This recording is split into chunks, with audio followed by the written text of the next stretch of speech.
Sanibona nginibingelela ezweni lomoya ngiseKapa eKhayelitsha ekuyasa kwelenhlanzi ngithi mina abaphila abantu ngudokotela ke lona ukhumbule uTopsama inyanga lena egama lesilungu kodwa lenguhlophe phansi lekangwane ngithi kodwa indumba yesibili ke ngiyona eCape Town eKhayelitsha ngithi mina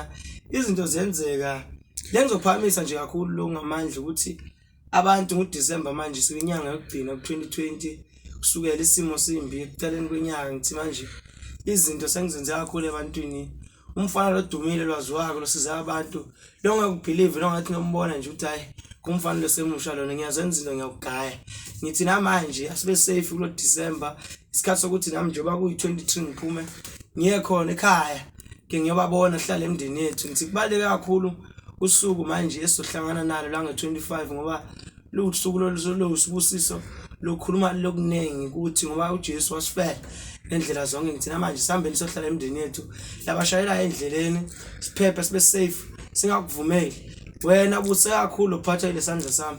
ngithi manje ngiyeze Eastern Cape lapha esigodlweni sesibili ngithi bantu bami khona eCape Town ngizobuye nginibone after nje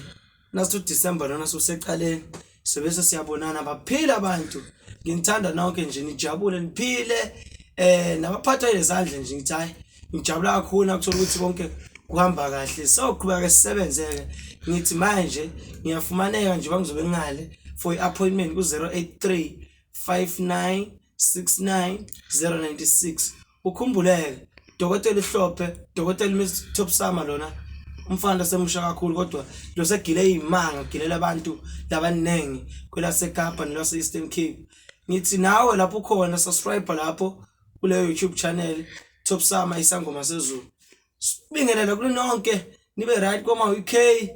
Mozambique Swaziland bogoli kuphukuphi ngithi philani be right man ngiseKapa la ngikhona ngiphinde ngifumaneke khona emampondweni phela Eastern Cape LCC ngithi ayisuka ngayenza lento ngizonibona niphephe nibe right niphile kahle ngithanda nonke ungakhohlwa usubscribe lapha